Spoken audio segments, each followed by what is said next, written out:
안녕하세요. 소소한 일상의 아름다움 발견하는 언니 스토리맘입니다.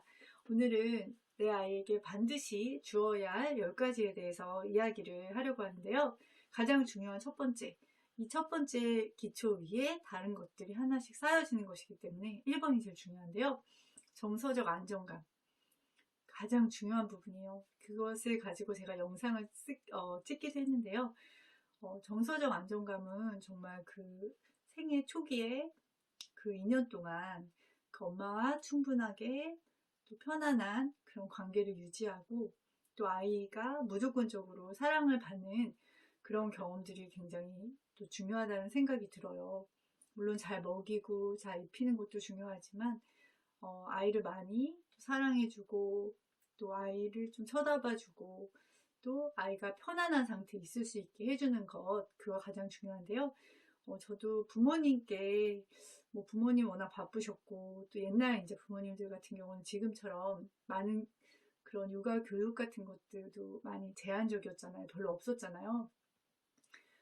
그래서 물론 지금 생각하면 막 공부를 또 하다 보니까, 아, 엄마가 이렇게 해줬으면 좋았을 텐데, 아빠가 이렇게 해주셨어야 되는데, 그런 것들이 막 생각하고 또 불만을 가진 적도 있었는데, 저는 가장 또 감사하고 가장 중요한 거를 나한테 주셨구나. 정서적인 안정감. 그래서 어떤 상황에서도 그렇게 많이 불안하거나 흔들림이 별로 없더라고요. 그리고 주변에 이제 사람들도 그 얘기를 많이 해주고 상담하는 친구도 저에게, 너는, 다른 건 잘 모르겠다. 다른 건 다 비슷한데, 어떤 감정의 그런 기복이 크지가 않고 항상 되게 안정적으로 보인다. 그리고 잘 버틴다. 어떤 내가 이제 친구가 어떤 얘기해도 너한테 얘기했을 때 네가 그거를 잘 듣기도 하지만 정말 되게 안정감 있게 그것을 받아들여 준다는 얘기를 많이 해주더라고요.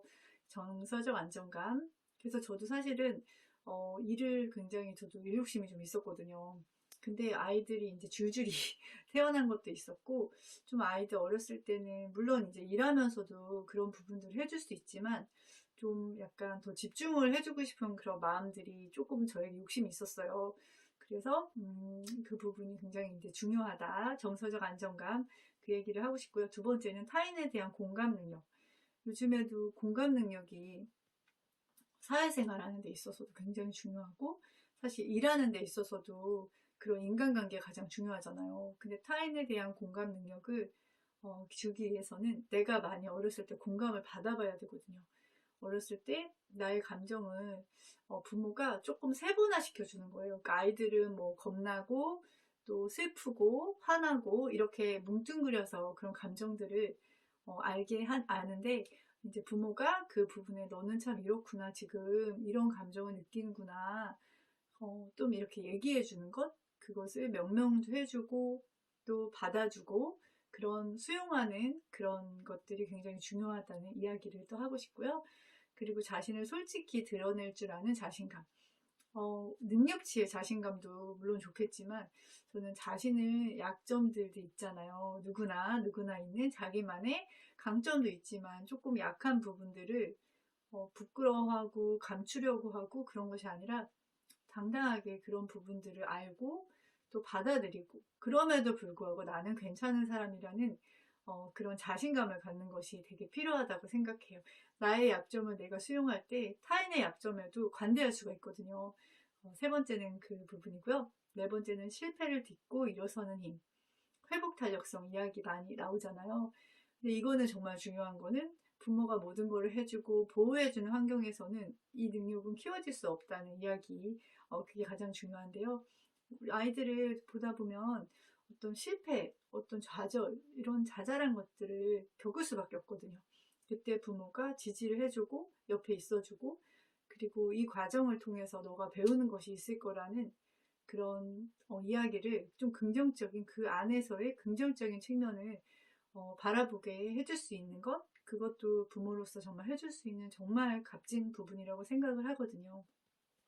그리고 그런 것들을 내가 한 발 딛고 일어났을 때, 그 다음에 그런 상황이 맞닥뜨렸을 때 또 다르게 대처하고 그것을 이겨낼 수 있는 힘을 기를 수 있다고 생각해요. 다시 일어서는 힘, 회복 탄력성 이야기 말씀드리고 싶고요. 그리고 다섯 번째는 거절할 수 있는 능력. 이거는 타인에게 타인의 무례한 요구뿐 아니라 또 타인이 스스로의 일을 스스로 책임질 수 있게 하는 부분에 있어서 굉장히 거절은 중요한 부분이잖아요. 그리고 서로의 경계를 침범하지 않는 것에 있어서도 또 적절하게 그런 거절 의사를 밝히는 것이 되게 중요한데요. 그 거절은 나쁜 것이 아니라는 이야기를 저도 많이 해주거든요. 아이들 같은 경우는 친구의 부탁을 거절하면 친구가 나를 싫어할 것 같다라는 그런 생각을 많이 하고, 그리고 친구의 부탁이니까 다 들어줘야 된다라는 그런 생각들을 하기 쉬운데, 그건 친구를 위한 것이 아니다. 친구가 스스로 할 수 있는 것을 다른 친구에게 미뤘을 때 그 친구는 배우지 못한다. 그런 이야기도 하면서, 그리고 나의 시간과 또 많은 것들을 정말 드리는 것이잖아요. 그게 중요한 것이잖아요. 근데 계속 친구의 그런 반복되는 그런 부탁을 거절하지 못했을 때 오히려 친구가 그것에 대해서 고마워하거나 그런 것이 아니라 너무나 당연시 생각하고 점점 그것을 안 해줬을 때 섭섭하게 되는 그런 상황에 대해서 좀 쉽게 제가 이야기를 해주거든요. 거절할 수 있는 능력. 그리고 용기에 대한 이야기인데요. 옳은 것, 선한 것에 밀고 나가는 힘. 그 어른도 굉장히 힘들잖아요. 근데 정말 거창하게 생각하기보다 정말 작은 것부터 예를 들면은 뭐 길 다니다 보면 어떤 친구가 놀림을 받고 있다. 그러면 엄마가 가서 내가 잘 모르는 아이지만 그 안에서 어른으로서 해줄 수 있는 거 있잖아요. 이거 친구한테 이렇게 하는 건 잘못된 거야 라고 얘기도 해주고, 그리고 되게 작은 부분이어도 또 어떤 그 아이가 친구나 이렇게 학교에서 있었던 일들을 얘기할 때 엄마가 엄마의 생각을 얘기해 주는 거죠. 그때 그리고 아이가 뭔가 좀 더 용기 있는 행동을 했을 때 친구가 뭔가 좀 많은 친구들이 누구를 좀 괴롭히거나 좀 그랬을 때 그렇게 하지 말라고 얘기를 했다든지, 그리고 좀 어려운 친구를 도와주는 행동을 했을 때 그때 그것에 대해서 지지해주고, 그리고 너가 굉장히 용기 있는 행동을 한 것이다 라고 이야기를 해준 것이 시작인 것 같아요. 그런 부분들이 중요하다고 생각이 들고요.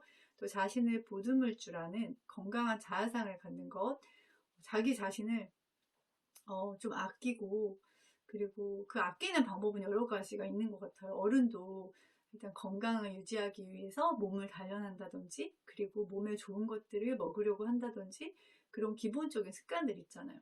그리고 뭐 야채 같은 경우도 저도 뭐 강요하거나 그런 스타일은 아니지만 엄마가 건강하게 먹는 것들을 많이 보여주고, 또 그걸 먹는 이유를 저는 또 얘기를 하거든요. 제가 혈당 관리를 조금 해야 되는 부분이 있어서 그런 부분들에 대해서 얘기해서 뭐 면 요리를 조금 절제하는 거, 그때도 건강을 유지하기 위해서 엄마가 하는 거야 라고 얘기도 하고, 또 운동도 많이 하고 있거든요. 그럼 아이들에게도 자연스럽게 그런 엄마가 스스로를 좀 돌보고 아끼고 소중하게 여기는 것들을 아이들이 은근히 다 알고 있더라고요. 그래서 그런 부분들 또 이야기하고 싶고요. 또 책을 즐기는 능력.